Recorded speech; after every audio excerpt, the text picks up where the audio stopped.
before thee unknowingly, and for the sin which we have committed before thee with utterance of the lips. Father, forgive me for the sins that I've committed. I wish I never done it, but I did, cause I did it. Father, have mercy, cause your love is never ending. I'm penning on your mercy shown to those who repented. Father, forgive me for the sins that I've committed. I wish I never done it, but I did, cause I did it.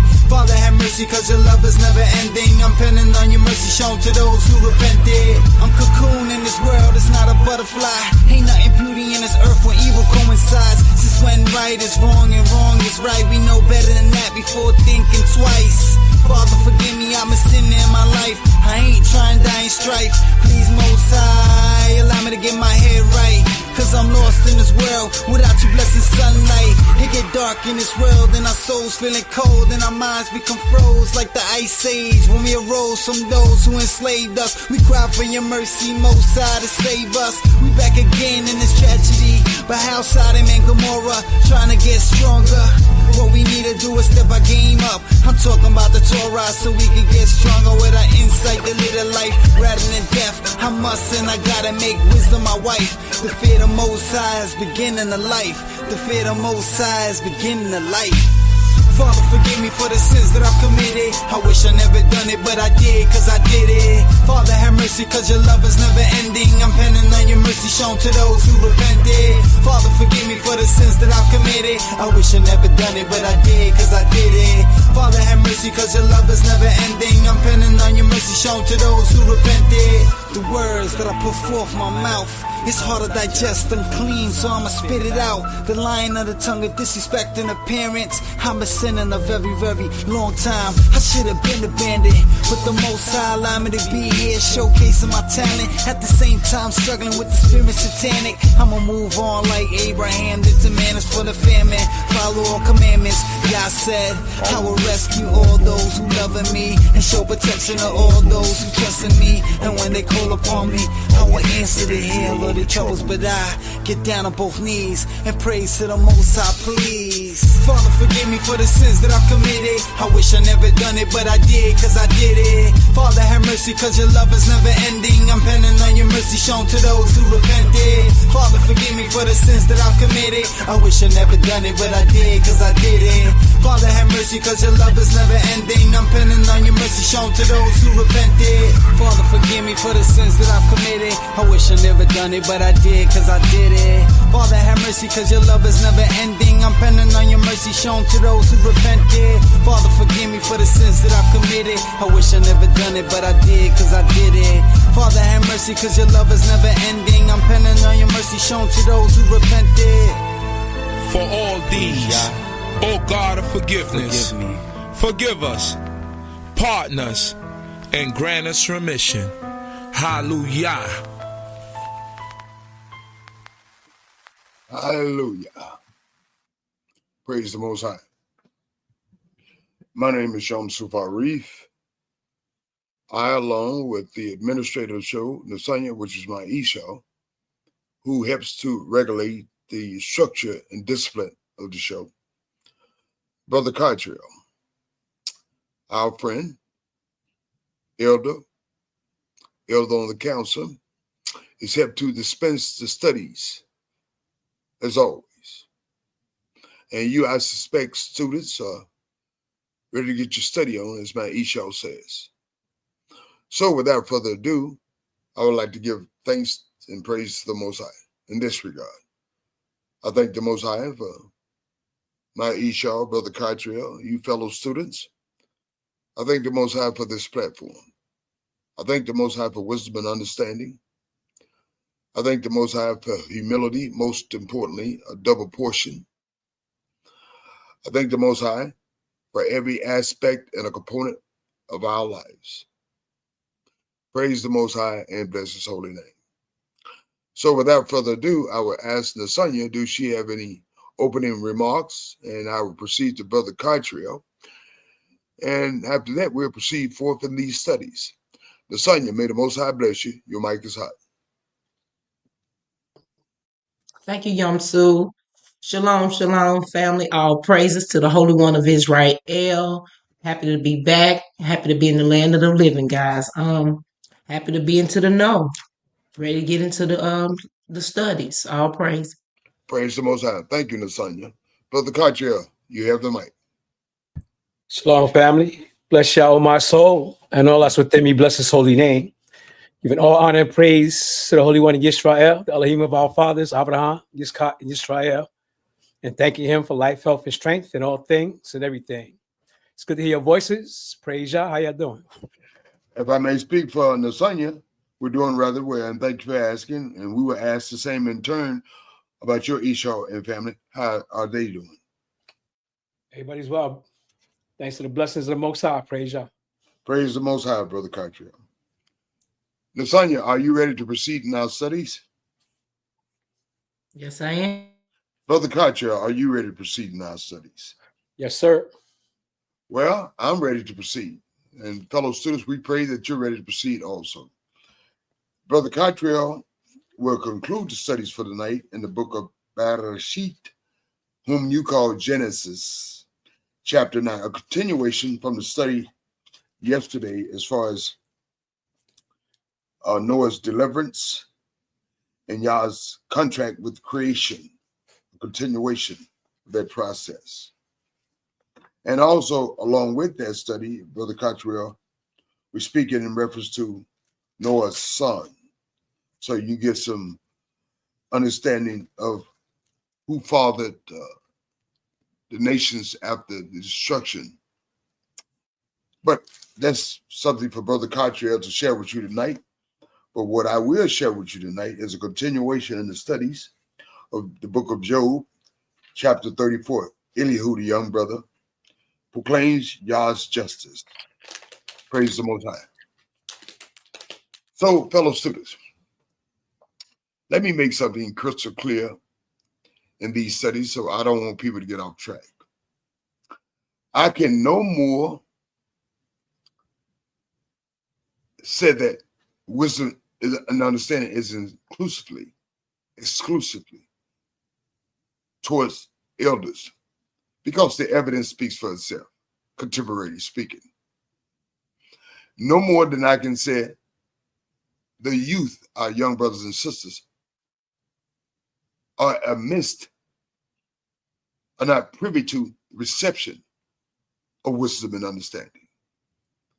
But as far as that is concerned, this contemporary time, as I said, in respect for the elders, the evidence speaks for itself.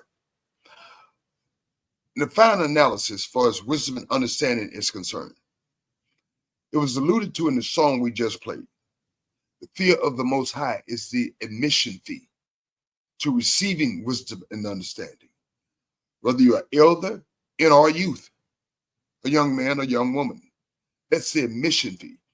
And she says you have to study her, search her out, and she'll be right there for you. And you should be connected with the Most High while you're doing that. Now, as far as elders are concerned, they can have a vast reservoir of knowledge that don't suggest and infer and are imply that they have any wisdom and understanding. And the same applies to our young. So I'm not going to put all elders down, nor am I going to put all young brothers and sisters down. Wisdom is open for all. She says that. I can't speak for her. I can only speak for the evidence which I see in ancient times, and I can only speak in these contemporary times, the evidence. Praise the Most High. So let's get into these studies. Chapter 34, Elihu, the young brother. And Elihu further answered and said in verse 1, chapter 34. He says, hear my words, you wise men. He concedes that they're wise. Give ear to me, listen to me. And you have knowledge.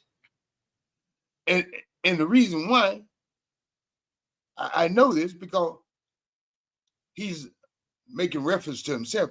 For the ear test word, I've tested your words.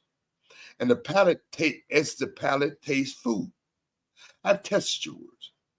And in verse 4, he says, let us choose justice for ourselves. Let us know among ourselves what is good. Good point, Elihu. I concur with that wholeheartedly, even temporarily, even contemporarily, as we speak. And in verse 5, he says, Elihu, for Job has said, I am righteous, but Yah has taken away my justice. And in verse 6, should I lie concerning my right? My wound is incurable. That's what he's saying in reference to Job. Sort of putting words in Job's mouth. And Job had the right to feel the way he felt because we know in this contemporary time, by virtue of having these texts with us, that Job was not in the wrong. Neither is Elihu in a sense, and neither were Eliphaz, Bildad, and Zophar, the elders. They seem to be on the right trend of thought, but they're at 33. I stand corrected. I stand corrected. Y'all bear with me for 1 second. Lasagna just came into the studio, and she says, "I'm a step ahead. I shouldn't be studying in verse 34. That's what she's here for, the administrator. I'm in verse chapter 33. Elihu contradicts Job. So if you bear with me, I do apologize. Let's go back to Job chapter 33. Thank you, son. He said, but please, Job, hear my speech and listen to all my words. Now, I open my mouth. My tongue speaks in my mouth. My words come from my upright. I'm coming from a good position. I'm not trying to get at you. I'm not trying to knock you. I'm coming, my words come up.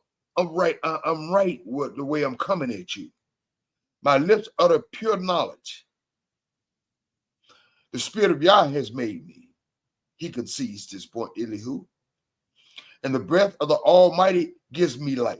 Praise Yah, as in all our cases. And he says to Job, if you can answer me, set your words in order before me. Take your stand. In verse 6, Elihu says, truly I am as your spokesman before. I'll be your spokesman. I'll be your advocate. I'll be your lawyer. And just set it right so I can understand what you're saying, Job. And I will speak to Yah in your behalf. I pray to Yah in your behalf, so to speak. Very commendable of Elihu. He said, I also have been formed out of, I ain't nothing, so to speak. I'm no better than you are, so to speak, as we all aren't any better than each other. He concedes that point. And in verse 7, Elihu said, surely no fear of me will terrify you. I mean, just by simply me understanding and trying to get this in order, and so I can pray to the Most High for you, you should be terrified on that account. Nor will my hand be heavy on you. I'm not going to be hard on you, Job. And in verse 8, Elihu says, surely you have spoken in my hearing. I've heard you spoken within the confines of my head. I've heard everything you said to Eliphaz, Bildad, and Zophar. I've heard it all.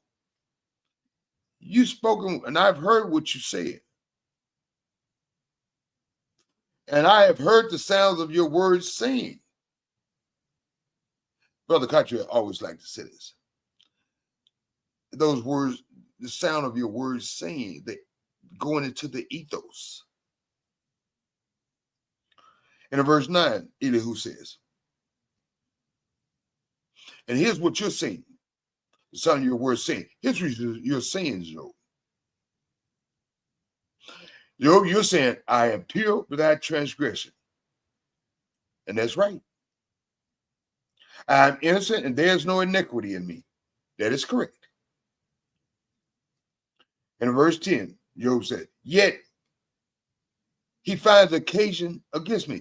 He said, yet Yah has found occasion against you. And He counts me as his enemy by virtue of what he's going. He lost his.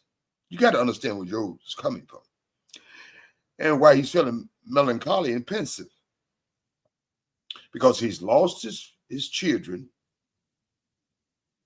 He's lost his livelihood. He's traumatized for health reason because of the boils from the top of his head to the bottom of his feet that's racking his body and full of pain. Now, I told you in time past, I had one boil, and it's quite painful. And I can't imagine numerous boils in the case of Job, from the top of his head to the bottom of his feet. I know it had to be this extreme pain. And he said, Job says in verse 11, you said, he puts my feet in the stock. He locked me down. He put me on lockdown. He watches all my path. And that's certainly the case, Elihu. Great point. And in verse 12, look, in this you are not righteous. He said, he's telling Job, in this what you just said, you're not righteous. But how can you speak in his regard, Elihu? Now, you said you made a lot of great points, but you seem to be going off the reservation. You know about Elihu, but you don't know about Job, as far as Job's relationship with the Most High is concerned. As in case, Yam Sufar Reef don't know about either one of you. That's why I'm not looking for the skeletons in your closets. I'm much more prone and lean to trying to get the cemetery out of mine. I don't know about you, but I know about Yam Sufar Reef, as you all know about you and your relationship with the Most High, as Yam Sufar Reef knows about his relationship with the Most High. So how can Elihu make that statement, that bold, presumptuous statement? You ain't right. And he tells you, I will answer you in verse 12. Yah is greater than man. And that's a fact, Elihu. I ain't knocking you on that point. And in verse 13, why do you contend with him? He's telling you, why are you going to fight with Yah?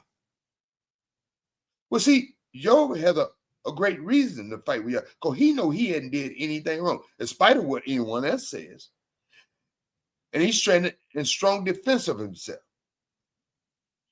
For he does not give accounting of any of his words. He don't have to tell nobody what his words are. He don't tell Yam Su what he said, how he said, when he said. He don't have to give account to Yam Sufar Reef, Brother Kaitriel, or Nasanya, either one of you. A lot of y'all say, well, why y'all do this? But see, that's part of the problem, part of our dilemma. You don't question the Most High. As in the case of Elihu saying, it's correct. He does not give an account of his word. He don't have to. Yah is the creator. We are the created. And in verse 14, for Yah may speak in one way or in another. That's a good point, Elihu. And using the basis for that good point, Elihu, is Isaiah chapter 55, verse 8. Yet man does not perceive it. Isaiah chapter 55, verse 8. And in verse 15. And here's how you get connection with the Most High in some regard. Elihu alludes to this fact. Man does not perceive it in a dream, in a vision of the night, when deep sleep falls upon men, while slumbering on their beds. Sometimes we just don't get it. That's why it incumbent upon us to have the contract, have the admission fee with wisdom, fear of the Most High. And do our due diligence to search out the Most High by virtue of our studies, said studies. It's imperative that we do our said studies. That is the only way you can receive wisdom and understanding. She says, search for me. She's far more precious than rubies. It's true. A lot of us like to just simply get knowledge. I'm not knocking knowledge, but knowledge is not wisdom and understanding. And the admission fee to get wisdom and understanding is fear of the Most High. Praise the Most High. And Elihu alludes to this in this fact. In verse 16, then he opened the ears of men. Yah will. He can close them. He can open them up. He can put a stop on them. He can unplug them. And seals their instructions. And in verse 17, in order to turn man from his big deed, Yah can impress you to stop you from doing what you're doing. Yah can do that. And conceal pride from men. He can knock you down. He can knock you so far down, you don't know which way is up. And in verse 18, he keeps back his soul from the pit. Yah can keep back your soul from Sheol. That's true, Elihu. And his life from perishing by the sword. And that's a fact. And in verse 19, Elihu says, man is also chastened with pain on his bed. He's alluding to the fact that Job got these boils from the top of his head to the bottom of his feet. And that's why he's in that dire situation. And with strong pains in many of his bones. Case in point, you, Job, that's what Elihu is making reference to. And in verse 20, so that his life abhors bread, like he's alluding to, that's why you're in the situation you find yourself in, Job. That's why you abhor bread right now. And his soul succulent food right now. And in verse 21, his flesh wastes away from sight right now. Job, that's you. And his bones stick out, which were once not seen. That's why you're in that situation you find yourself in, Job. That's what Elihu is making reference to. And in verse 23, if there's a messenger for him, Yah, a mediator, one among 1,000, to show man his uprightness. And in verse 24, then he is gracious to him and says, deliver him from going down to the pit, this person, this messenger, this mediator. And Yah is gracious to this person because this person helps to the souls not see Sheol by virtue of these said studies of the knowledge of the Most High with wisdom and understanding. And Elihu said, deliver him from going down to the pit in verse 24. I have found the ransom. And in verse 25, if this person heeds to the counsel of this messenger, this mediator, to show a man his upright, his ways, his error, to help correct this person. If this person takes the correction,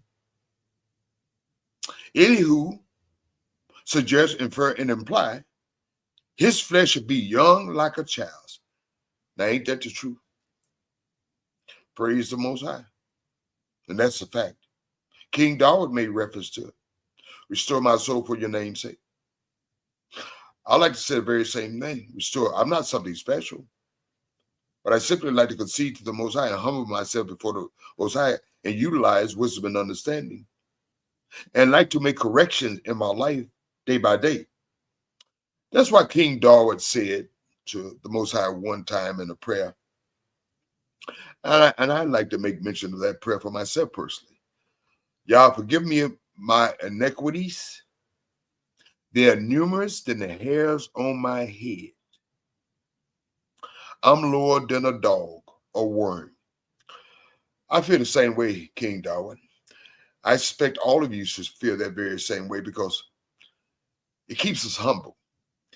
It keeps us connected to the Creator and led by wisdom and understanding. It should be.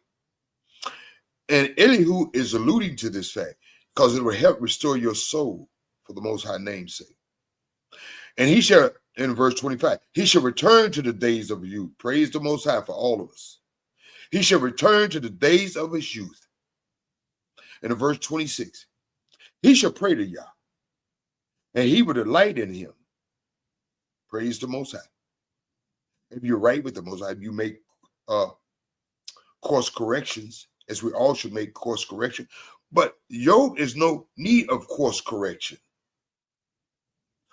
And Elihu is off the mark in this regard. He's got some good points, but he's got the wrong person. In verse 26, he shall see his face with joy. His face with you will see your own face, Job. If you do some course correction, you'll see your face again with joy. For he restores to man, who does Yah, his righteousness. See, not self-righteousness. Yah, for he restores to man his righteousness, not Yamsu righteousness, not Nasanya's righteousness, not Katriel righteousness. That's not going to cut the mustard. It must be the righteousness of the Most High. In verse 27, Elihu says, then he looks at men and says, I have sinned and perverted what is right, and it did not profit me. So when you're in that situation, the Most High help you course correct, you will be in a situation to acknowledge your wrongdoing and the perversion of what was right. And you will find the final knowledge, it didn't profit you anything. Great point. Right line of reasoning, the wrong man.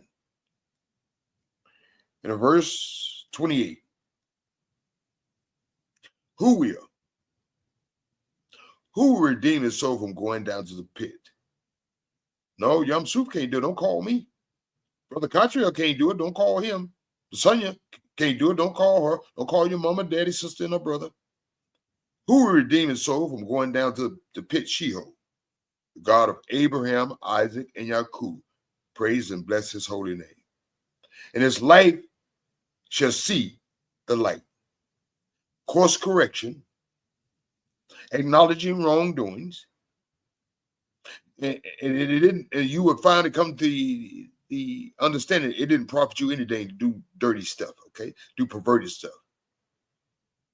And if you course correct that, the Most High will put you in a prime position to redeem your soul from going to the pit Sheol. And as a virtue of that, his life, our life, shall see the light. Praise the Most High. Elihu says in verse 29, behold, Yah works these things. And that's a fact. Twice, in fact. 3 times with a man. For what? In verse 30, to bring back his soul from the pit. See what he's alluding to. Job, see, you done a whole lot of wrong. That's why you traumatized physically, medically, because of those boys. That's why you lost your children. That's why you lost your livelihood. That's why your man servant and women servant, they ain't paying you no mind. Your wife acting a little salty to you because you did something wrong. Otherwise, you would be in the prime position you find yourself in. Great line of reasoning, Elihu, but the wrong brother. And he tells Job in verse 30, to bring the reason why Yah does that to man, Yah is not whooping us for the sake of just simply whooping us to feel good about putting a beat down on us. And that's a fact. Elihu alludes to this fact. This young brother got a whole lot of sense now. To bring back his soul from the pit. And he is suggesting, fair and implying, Job, that's where you at. Just like a lot of us contemporary brothers and sisters are at. And Yah is beating us down by virtue of the utilization of his words, and his actions are indicative of that fact in this universal captivity. Yah didn't put us in this universal captivity to make him feel good and while we're suffering universally. Yah put us in this universal captivity so we can do a course correct, so we can cry out to the Most High. Cry out to the Most High. First turn back to the Most High. Cry out to the Most High. Acknowledgement of our ancient shortcomings. Acknowledge of our own shortcomings. Acknowledge that our ancients didn't get any just reward for turning away from the Most High.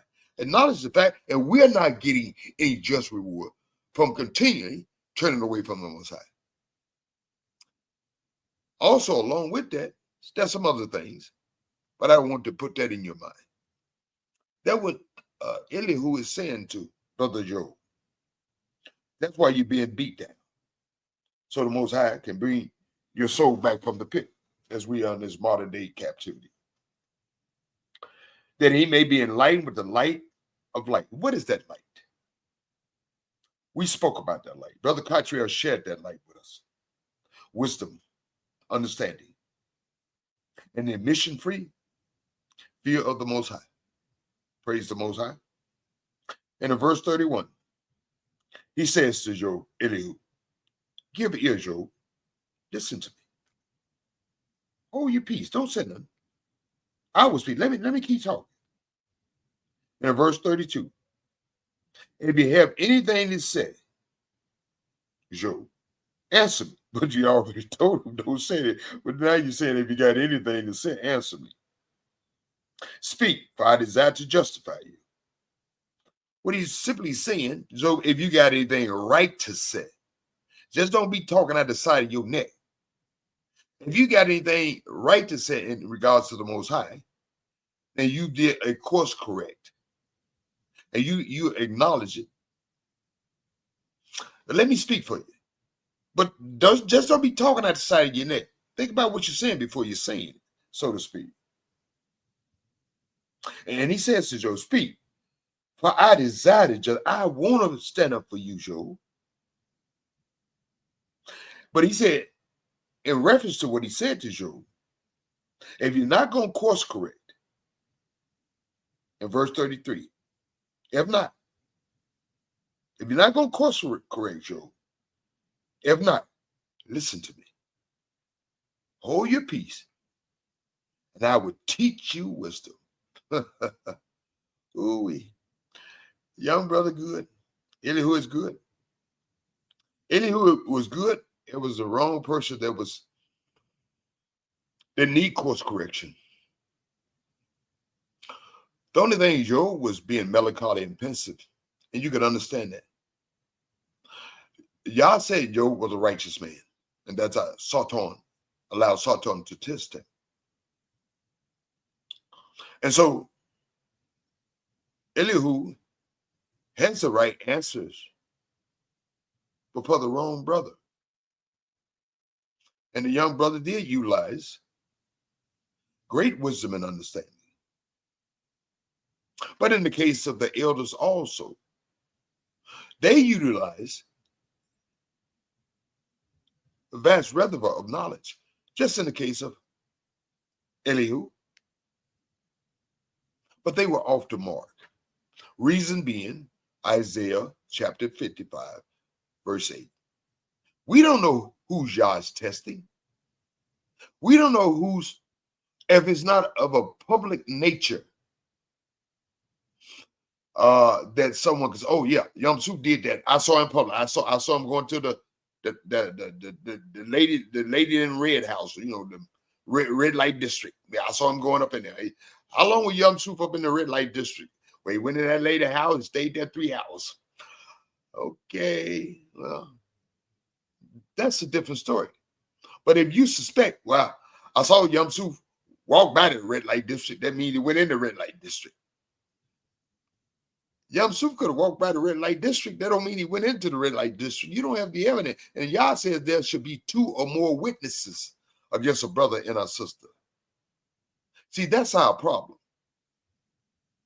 Because we've been socially engineered and conditioned that we study all kind of reasoning, Greek reasoning, Roman, Latin reasoning, but we don't study our own thing.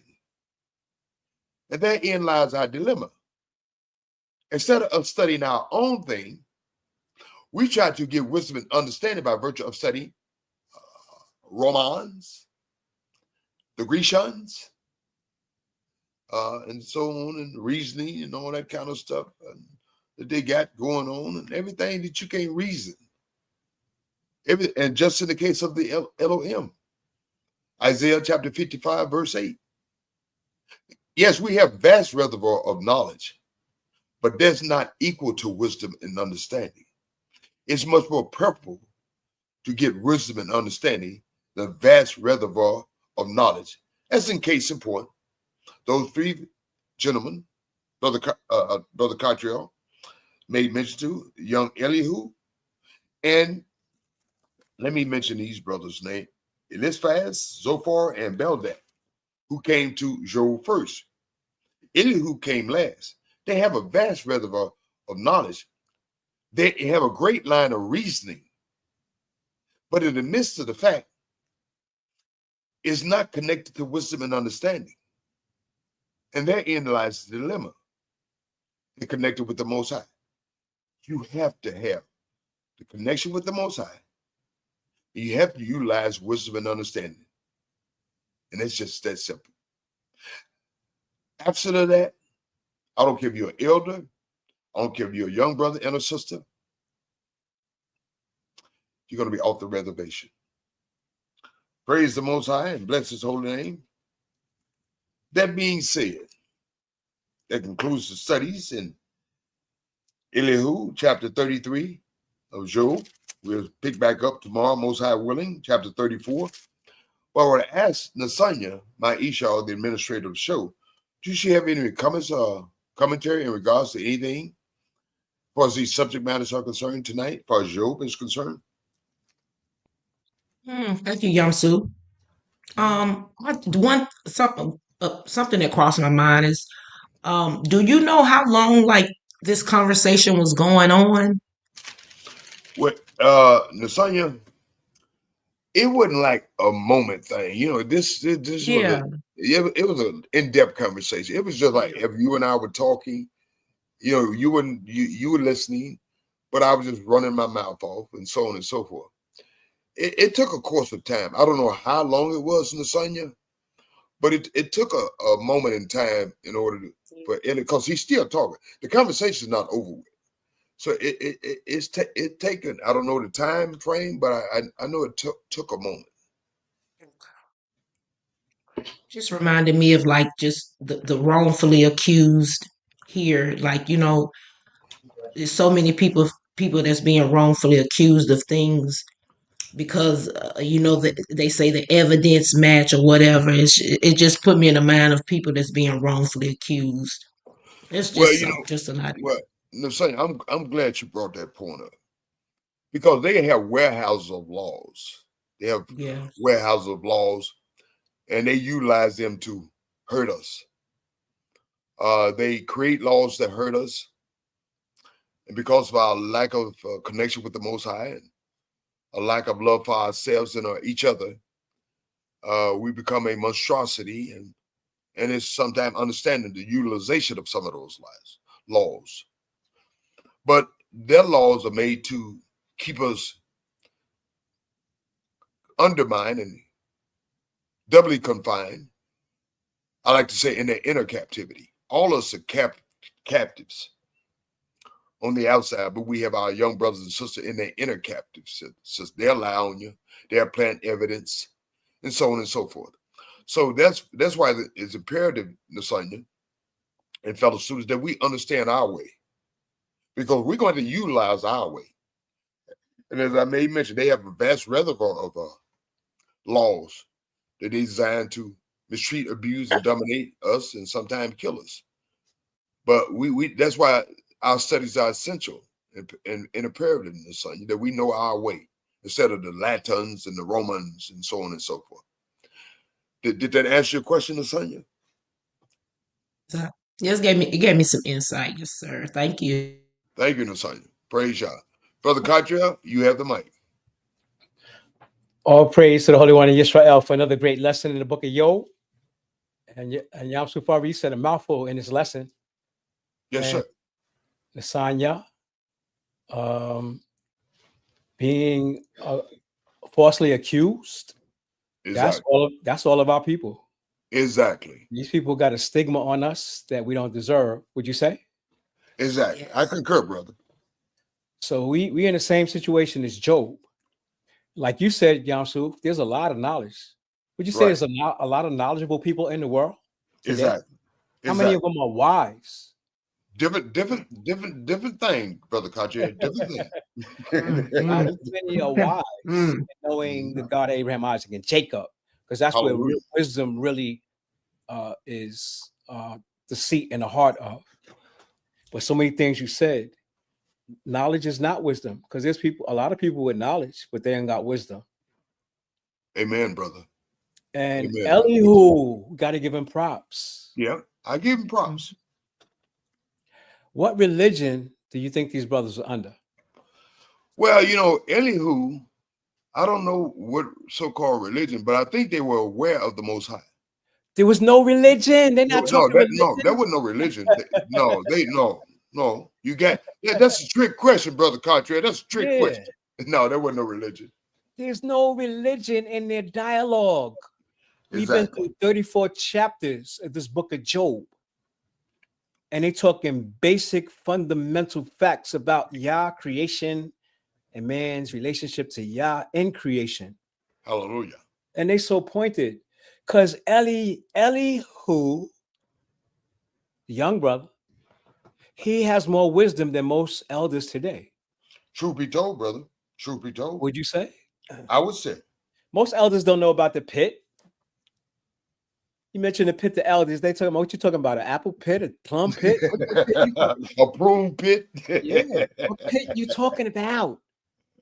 But the fact they're dialoguing about the pit, which is Sheol, knowing that this life is a judgment that determines where your soul goes. Hallelujah. To everlasting life or to Sheol. Hallelujah. Which one do you choose? Hallelujah. So they think that Job is choosing Sheol, but Job ain't choosing Sheol, which means they have wisdom, but they don't understand fully what's going on with Yah, right? You said Yah is testing him. Yah is testing everybody. He's testing them too. Yah is testing Job's friends too. And every human being on earth is being tested. That's what we know based on the story of Noah. Was Yah testing every human being on the planet in Noah's time? Whether they were right or whether they were wrong. So the test is for every human, every living. Exactly. And we are lower than worms. Every human being. When you read Psalms 48, even the insects, the creeping things, give praise to the Most High. Praise the Most High. Before man. And we know that's a fact. Huh? Isn't that a shame, Brother Kytrill? It is a shame. It's a shame the way you mess around with Yah. Because how do that creeping things rank above us in their praise to Yah? Because they do. They know where their food comes from. They know who feeds them. They know that the Most High gives them their life and their cycle. That's why they hold on to their life. You try to kill a roach. You ever try to kill a roach? Well, them jokers fast. Oh, yeah. They holding on to that little bit of life they got. You can smash it. He'll still be crawling there. They say you could drop a nuclear bomb and roaches would survive. Yeah. They're not giving up that life that Yah gave them, as small as they are. They appreciate Yah more than we do. But it is what it is. And again, these brothers wasn't talking about no Messiah. They wasn't talking about no Son of God redeeming them for their sins. They wasn't talking about drinking blood and eating the body. No, basic fundamentals. Were you right, Joe? Was you righteous in your actions? We don't know. You telling us you was righteous, but was you righteous in your actions?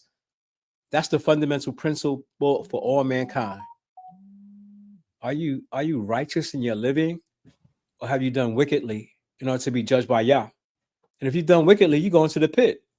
Everybody should know about the pit, shouldn't they? Exactly. Praise Yah. Praise Yah. Thank you, Brother Cartier. Thank you, Sister Simon, for those very astute, astounding remarks. Very connected with the Most High and led by wisdom and understanding. That being said, fellow students, Brother Cartier is about to conclude the studies for the night. In the book of Bereshit, whom you call Genesis, chapter 9, a continuation of chapter 8, Noah's deliverance and Yah's contract with creation, a continuation of that process. Brother Cottrell, you have the mic. All praise to the Holy One of Yisrael, the Elohim of our fathers, Abraham, Yitzchak, and Yisrael. And the title speaks for itself. The deliverance of Noah and his family. And what else? Y'all did what? Hold on. Okay. Contract. Noah's Yah's covenant contract with creation. And chapter 9 is continuation of that process. And just imagine a flood, right? Mm-hmm. How many dead bodies was floating in that water? Mm. So God blessed Noah and his sons. Most High did what? When it says Yah blessed Noah and his sons, it means that Yah blessed Ham. And with the Most High blesses, no one can curse. And Yah said to them, be fruitful and multiply, fill the earth. It's like starting over with Adam and Eve, but we got 4 couples. Noah and his wife, his 3 sons and their wives. And they were to fill the earth with a population. And the population of the earth is filled with the sons of Noah. You either come from Shem, Ham, or Japheth after this deluge, this devastating judgment that Yah put on the earth. And the fear of you and the dread of you, which is a continuation of man having dominion over the animals and the beast, shall be on every beast of the earth. Imagine that. How do we compare to the beast of the earth, Yamsu? Are we fast as lions? Do we have claws? Do we have fangs? But we have dominion over them. On every bird of the air and on all that move on the earth and all the fish of the sea, they are given into your hand, into man's hand. Every moving thing that lives shall be food for you. I have given you all things, even as the green herbs. But you shall not eat flesh with its life, that is the blood, because the blood is the life of the flesh, and you can't eat it. But there's delicacies out there where people eat blood. And then Christianity talks about drinking the blood of Jesus and eating his flesh, which is cannibalism, but that's neither here nor there. Surely for your lifeblood, I will demand a reckoning. From the hand of every beast, I will require it. Even if you kill a beast, y'all requiring, why would you kill that beast? So all these, safari hunts that these Europeans do, when they kill these beasts, y'all requires it at their hand. And it's called a spiritual reckoning. It ain't practical, it ain't logical, it ain't rational. When these dudes go out hunting animals and just take their blood, every beast, he said, every beast, I will require it. They be killing these beasts and putting their heads on the wall as trophies. And that's not good in the sight of Yah. And from the hand of man, from the hand of every man's brother, I will require the life of man, which means that if you kill somebody, kill another brother, kill another man, Yah is going to require his blood is on your hands. He says, whoever sheds man's blood. We got mass murderers. We got wars going on. We got serial killers. We got straight up cold-blooded people that just take people's lives for no reason at all. So whoever sheds man's blood, by man, his blood shall be shed. What goes around, comes around. But in the image of Elohim, he made man, which means that we ain't supposed to be killing each other. It's up to the Most High, whose life he wants to take. And as for you, Noah, and your sons, be fruitful and multiply. Bring forth abundantly in the earth and multiply in it, which they did. Then Yah spoke to Noah and to his sons with him, saying, and as for me, behold, I established my covenant with you and with your descendants after you, meaning every human being on earth that's existing now, because we all come from the sons of Noah. with every living creature that is with you, all the animals that have survived that great flood that we see today. He said, the birds, the cattle, and every beast of the earth with you, of all that go out of the ark, every beast of the earth. Thus I establish my covenant with you. Never again shall all flesh be cut off by the waters of the flood. Bodies on the water, rotten, bloating, smelling the earth up. Never again shall there be a flood to destroy the earth. And Elohim said, this is the sign of the covenant which I make between me and you, and every living creature that is with you, for perpetual generations, for everlasting. I set my rainbow in the clouds, and it shall be for the sign of the covenant between me and the earth. And what's that sign? The rainbow, that Yah won't flood the earth. Not the whole earth, because there's floods that still go on that destroy everything in its wake. And we can see how devastating floods can be. But he's not going to destroy the whole earth with that, because it's really devastating when you destroy the earth with water. So this covenant, when every time you see a rainbow, that's Yah keeping his word that he won't do it again with water. He didn't say he won't do it with the purifying fires that he's about to bring judgment on mankind again, because we back into the same rotation, man leaning on the evil inclinations of his heart. He said, it shall be when I bring a cloud over the earth, that the rainbow shall be seen in the cloud. And I will remember my covenant, which is between me and you, and every living creature of all flesh. The water shall never again become a flood to destroy all flesh. The rainbow shall be in the cloud, and I will look on it to remember the everlasting covenant between Elohim and every living creature of all flesh that is on the earth. Well, Brother Cartier, yes, Brother sir. Cartier, if I may interrupt, and I do apologize. Because of people lack of study, they don't connect the rainbow with the Most High and the Most High contract with humanity. They connect it with the gay rights movement because of the lack of study. Thank you, Brother Cartier. Yes, sir. And it shows how divisive and detrimental to the minds of man people can be. You would take that covenant and pervert it into something that the Most High is displeased with, right? Because he ain't for that gay liberation LGBTQ movement at all, and that rainbow has nothing to do with that. So they find a way to pervert it, the rainbow, which is a beautiful thing. Exactly. I have to tell you a story. Okay. When I was in college, I went to Mexico for 9 weeks trying to learn Spanish. Right. In that 9-week journey, I stayed in Mexico City with a family that tried to feed me donkey meat. They try to feed me donkey meat. I'm like, nah, I ain't here no more. Because I saw some gray meat on a plate, and I was like, Senora, KS, what is this? She said, burro, burro. I said, burro. Hot damn, burro is a bull. Yeah, I'm sued. They had a dog in the house. I fed the burro to the dogs, huh? Hey, look here, Brother Cartier. They killed the donkey on the street. Donkey. Oh man, I know people ate donkey meat, man. Yeah. When the Senora said burro, I said no moro, not tomorrow. I will not eat at your dinner plate.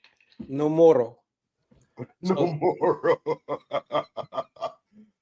Every day that I stayed at these people's house, it rained about 12 o'clock to about 3 o'clock every single day. Right. I'm like, yeah, all this rain, I ain't seen no rainbow. We took a bus trip that day that I said that, and I saw the prettiest rainbow that I've ever seen in my life. And I haven't seen one prettier since. Mm-hmm. It's all over, brother. It's universal. It was amazing because this rainbow wasn't going across the sky. It was going away from me. Mm-hmm. I was like, wow. Beautiful. Y'all's wonders never cease. Praise y'all. Certainly So does. I always respect that rainbow. I know what it means. I know what it stands for. But I know y'all are still furious with man. Because he said, it grieves me that I made man, because man is evil from his youth. He chooses evil over good. And we haven't seen any change from that. And this is why Yah, whose mercy and his loving kindness endures forever, he hasn't destroyed the planet yet. And he's given us fair warning. As to the day he's going to bring judgment on all mankind. Everybody's being tested. Are you right or are you wrong? And are you going down into the pit? Or are you going to be saved from that pit? So the second destruction is coming. And the first destruction is a warning.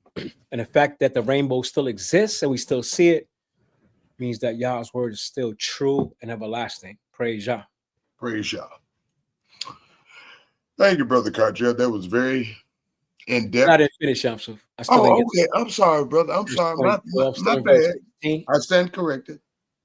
Before I was rudely, no, I wasn't rudely interrupted. The rainbow shall be in the cloud, and I, Yah, will look on it and to remember the everlasting covenant between Yah and every living creature, because he had to kill all creatures at that time. Man, every animal species that was on the planet, killed the animals too, and they were innocent. Every living creature of all flesh that was on the earth. And Yah said to Noah, this is the sign of the covenant which I have established between me and all flesh that is on the earth, not just man, every living thing. Now the sons of Noah who went out of the ark were Shem, Ham, and Yafat. And Ham was the father of Hanan. Why is Canaan mentioned? Because Canaan did something devious. These three were the sons of Noah, even though they mentioned Canaan.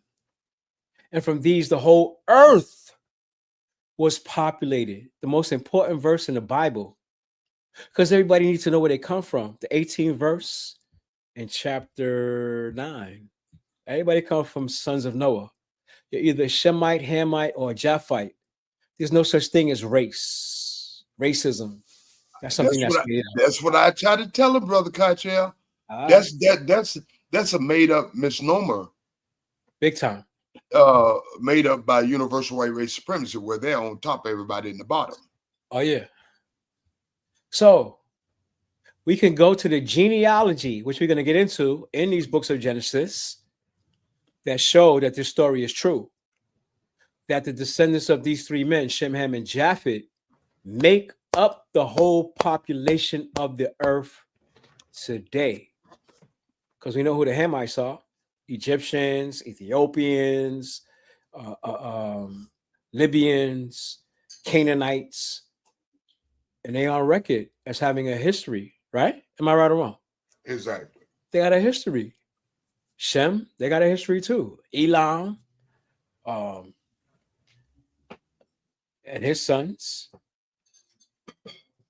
of which descended Abraham, and even the descendants of Japheth. They acknowledge that Javan are the Greeks and all the other descendants of Japheth are the Europeans. They acknowledge that. It says, and Noah began to be a farmer. He wasn't a hunter-gatherer. They knew farming, right? Exactly. And he planted a vineyard, right? A vineyard. Mm-hmm. Then he drank the wine and was drunk. So he was advanced because he knew you could turn grapes into wine. Amazing. And became uncovered in his tent. And Ham, the father of Canaan, saw the nakedness of his father and told his two brothers outside. But Shem and Japheth took a garment, laid it on both their shoulders, and went backward and covered the nakedness of their father. Their faces were turned away, and they did not see their father's nakedness. And we know what the nakedness of Noah was. The nakedness of Noah is his wife. It's not Noah himself. It's his wife. When we get into the laws, where the Most High said, you shall not uncover the nakedness of your father or your mother, we understand the code when Moshe is talking about Noah's nakedness, and he means his wife. So Noah woke from his wine and knew that his younger son what his younger son had done to him. And in that time, your children, your grandchildren, your great-grandchildren, they were considered your sons. So this is what Noah says. Cursed be Canaan. If Ham had committed the crime, Noah would have cursed Ham and not Canaan. He said, cursed be Canaan, the servant of servants, he shall be to his brethren. Right? So we are brothers. Canaan is the brother of Shem, Ham, Japheth. And he said, blessed be Yah, the Elohim of Shem, and may Canaan be his servant, which he became, the servant of Shem, in particular the nation of Israel, because it was the nation of Israel who came from Shem that conquered Canaan and subdued Canaan. May Yah enlarge Japheth, and we know Japheth is enlarged worldwide. He's the Greco-Roman Empire, and he has been enlarged. And may he dwell in the tents of Shem, which he's done. He's basically dwelt in everybody's tent. And may Canaan be his servant. No, that's not funny, because that's what he does. He's a vagabond and a wanderer. He in Africa, he in Asia, he in the Americas. He's everywhere, isn't he? That's true. And Noah lived after the flood 350 years. We wish we could live at least half the life of Noah. Exactly. And all the days of Noah were 950 years, and he died. Praise Yah for the righteous man Noah. And if it wasn't for Noah, would none of us be here today. Praise Yah. Praise the Most High. I'm glad you brought up the point, Brother Cottrell, that Ham wasn't cursed like the Japhites like to say. They like to say Ham was cursed. Ham wasn't cursed. To justify slavery, the transatlantic slave trade. Exactly. By the Pope. Exactly. I don't know what the Pope's name was, but he said he lied and said Ham was cursed. Exactly. Ham wasn't cursed. When Yah blessed, we see in the beginning of the chapter, Yah blessed Noah and who? Chapter 1, verse 1. So Yah blessed Noah and who? His sons. Who was his sons? Ham, Shem, and Japheth. Did he bless Ham with the most? He sure did. Look at Africa today. Who dwells in Africa? Ham. And is that the richest continent on the planet? You better believe it. Okay. I'm just wondering. Oh, it's true, brother. How about Japheth? What about his land? Is it blessed like Ham's? No, he got everybody else's land. He's dwelling everywhere but where he's supposed to be. Exactly. Universally speaking. Yep. You know, I made this statement one time, Brother Cottrell and fellow students. As a matter of fact, I made it to Elder today. I said, I can't say who are universal white race supremacy. I said, I can't say that. But what I can say, if they want to be one, they can be one. The door is always open to them. Okay? I can't tell them not, because they ain't going to tell me they're universal white race supremacists. But their action speaks indicative of who they are. But privately, you may be married to one. You may be friends with one. You may be kin to one. I don't know. But I know this for a fact. History has proven me out contemporarily. If they want to be one, they can be one. Ask the brothers and sisters in Tulsa, Oklahoma. Ask the brothers and sisters who were enslaved on their plantation. Ask the brothers and sisters that were treated in their penal system and in the second-rate citizenry. And they have that mindset. Anytime you go on a job with a Japhite, they want to run things. Anytime you go to their bank, they want to run things. Anytime you go to their, Donald Trump is a classic example of their mindset. They want to run something. And unfortunately, because we don't know, and we're not connected with the Most High in wisdom and understanding, we concede to those points. I will never concede.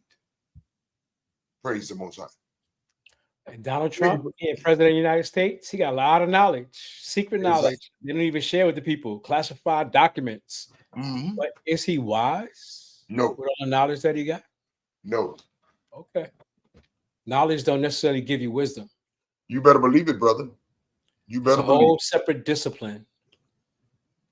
It's true. Well, we always said on the Real Talk for Real People study show, the entry fee to wisdom and understanding is fear of the Most High. That's the entry fee. And I can assure you, Donald Trump appears to don't have no fear of the Most High, nor any regard. So, as far as him having wisdom and understanding, come on now, stop it. And as Brother elders in our nation, we're supposed to gain wisdom through experience. Exactly. They say experience is the best teacher. It is. That's why Yah calls on elders.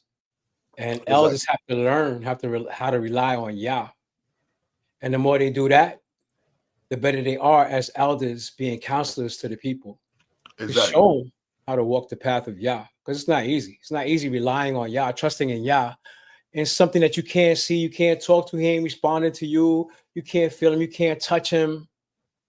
But it's a spiritual aspect to know that he's always there. Hallelujah. And that's why I always said, Brother Cartier and fellow students, that you better take an ex-food's advice. And I'm talking about Yom Suf.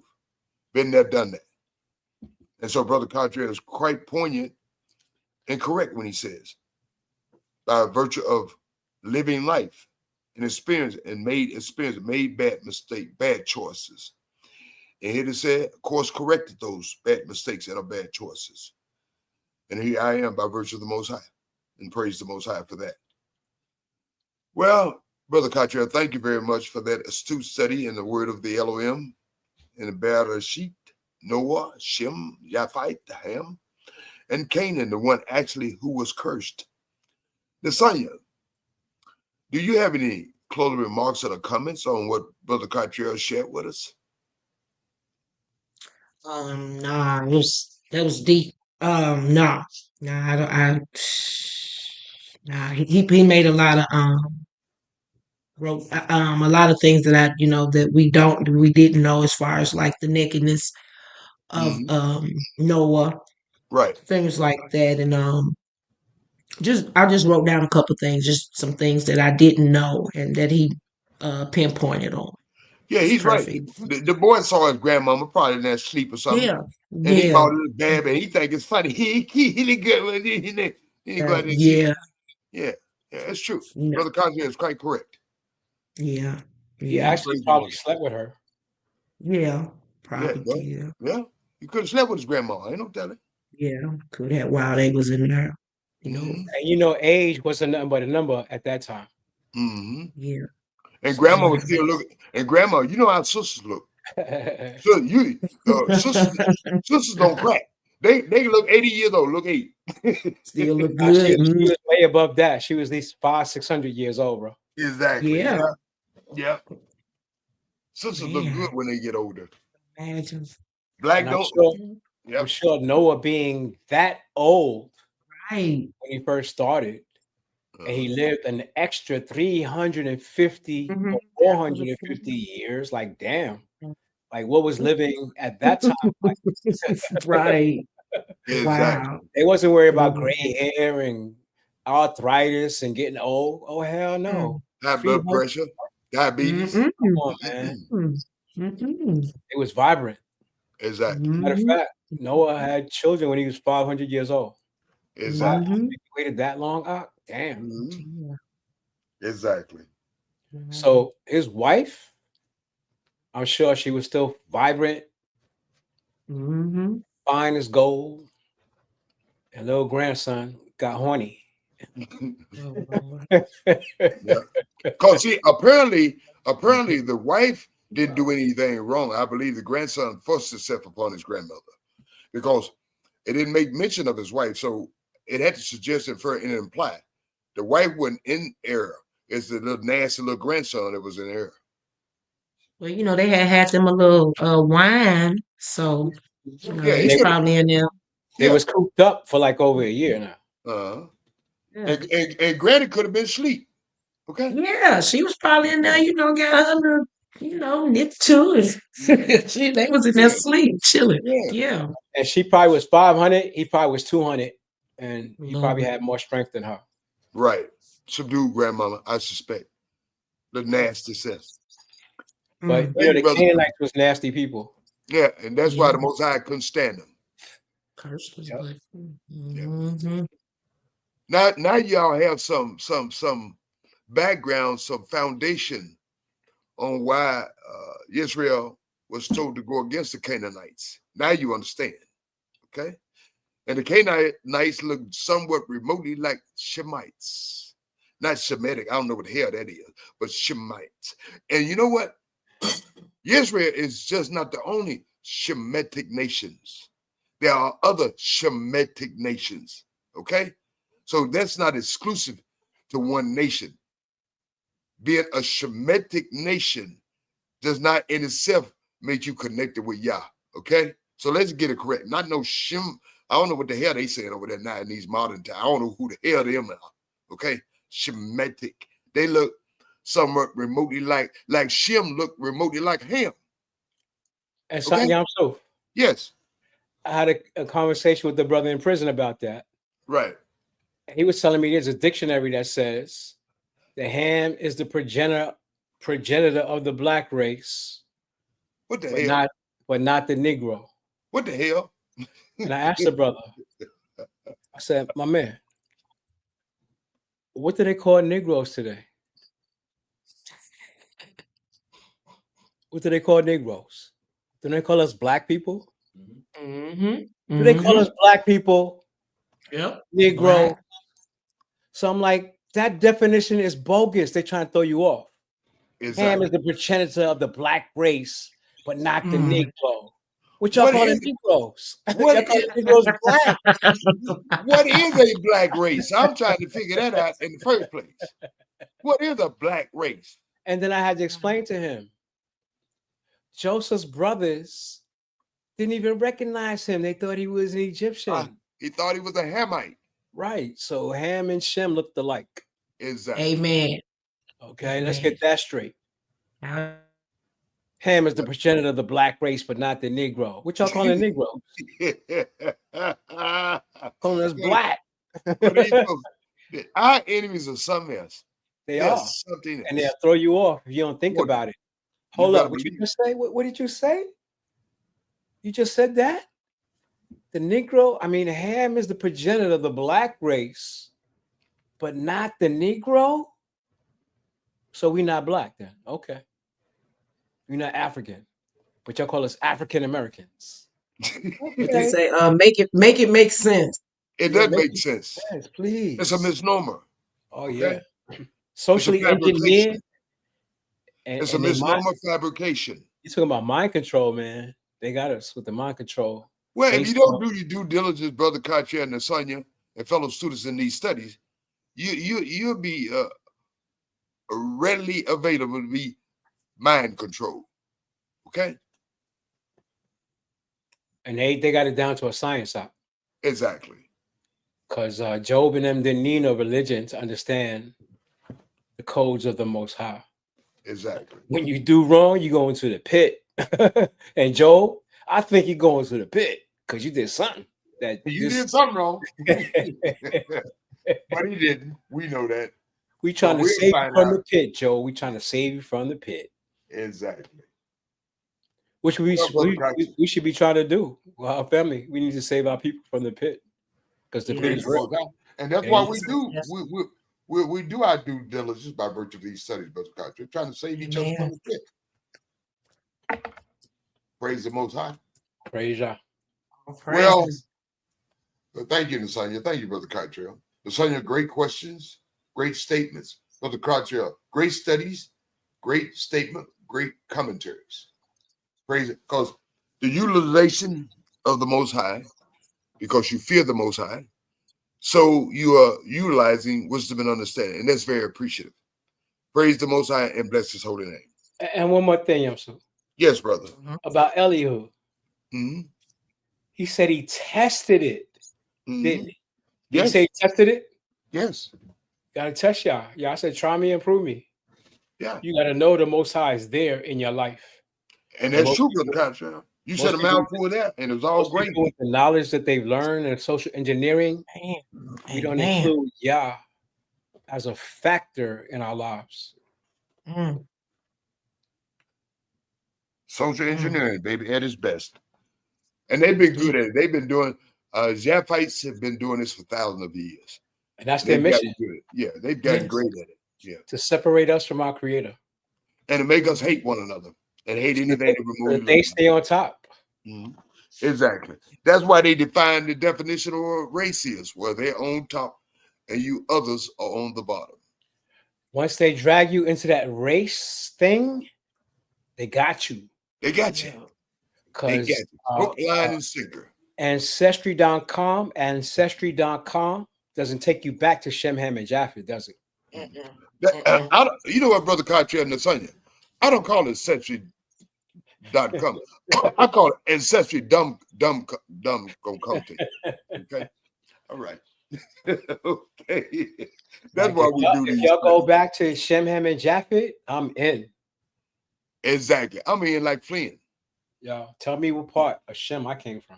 Yeah, No. tell me the nation I came from. Don't tell me no race or a designated made up word from the Japhites to make sure everybody's on bottom, they're on top. I don't want to hear that nonsense. Thank you, Brother Cottrell. Thank you, Nasanya. Thank you, fellow students.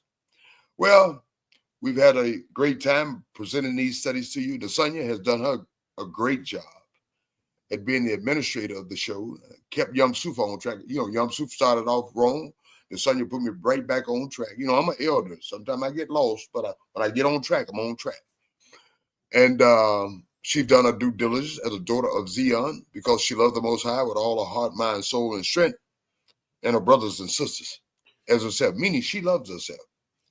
Brother Cottrell, our friend, fellow elder and elder on the council, have done his due diligence along with Yom Suf Arif, other elder on the council, by providing these studies for you. We're humbly honored, and we hope and pray to the Most High we keep able to present these studies to you on the Real Talk for Real People study show. That being said, Nasanya has done her job. Brother Cottrell has done his job. Yum Suf has done his job. Now it's incumbent upon each of you to do something for yourselves. We can lead a horse to the water, but we can't make it drink. Meaning, you got to do something for yourselves. You got to meditate on the word of the Most High. You got to continue studying the word of the Most High. You got to trust in the word of the Most High. You got to test the word of the Most High. You got to rely on the word of the Most High. And you know what? You have to let the Most High word be your footsteps, your pathways. Not anybody else. The Most High. You see, the Most High word is going to work in spite of us and irregardless of us. But individually, as the above mentioned, you have to utilize the word of the Most High. You have to test the Most High. For you individually, the Most High word for you works if you work it. Praise the Most High and bless his holy name. I will ask Nasanya to say her shaloms and good night in our closing remarks. Then I'll ask Brother Cottrell to say his shaloms or good night and closing remarks and close us out for the night. Praise the Most High, bless you, and shalom. Nasanya, you have the mic. Shalom and good night, family. Until tomorrow. Be safe, everybody. Praise Yah. All praise to the Holy One of Yisrael. And I just realized something, that these studies are like brushing your teeth. And that's a fact. Because we need to clean ourselves up spiritually. And every time we go through these studies, I feel refreshed. I've been through these studies like 1,000 times, but I feel refreshed every time I go through these studies because it just reinforces what I already know. Amen. And it just helps other people hopefully get to the same level. We pray that the words of our mouth and the meditations of our heart be acceptable to our Father, our King. that these words go out in the ethos to help our people to rise up to the level that the Most High wants us to be. All praise to the Holy One of Yisrael. We love Yah Yisrael. Praise Yah and bless His holy name.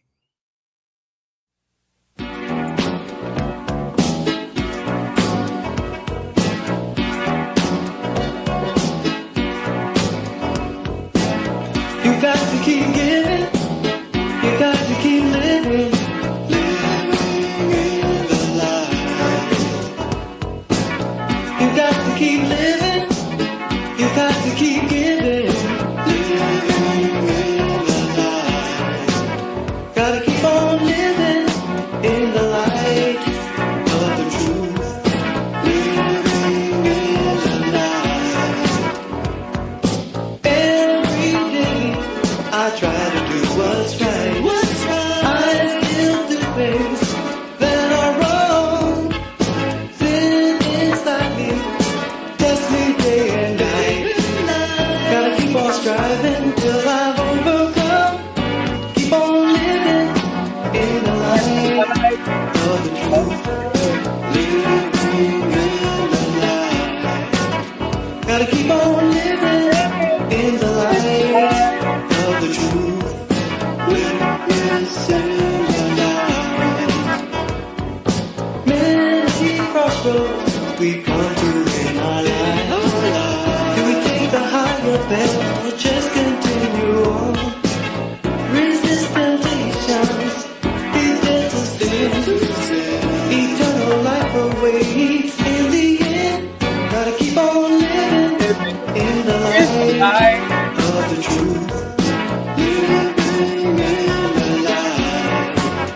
Gotta keep on living in the light of the truth. Witnessing the light. Gotta keep on living in the light of the truth. Living in the light. Gotta keep on living in the light of the truth. Witnessing the light. Let go of selfishness. Must be done with the Father's help. Suffering and sorrow brings you closer to God. He is the light. Gotta keep on living in the light of the truth. Living in the light. Gotta keep on living in the light of the truth. Witnessing the light. You got to keep giving. You got to keep living. Living in the light. You got to keep giving. You got to keep living. Witnessing the light. You got to keep walking in the light. You got to keep talking in the light. You got to keep giving in the light. You got to keep living in the light. Gotta keep on living in the light of the truth. Living in the light. Gotta keep on living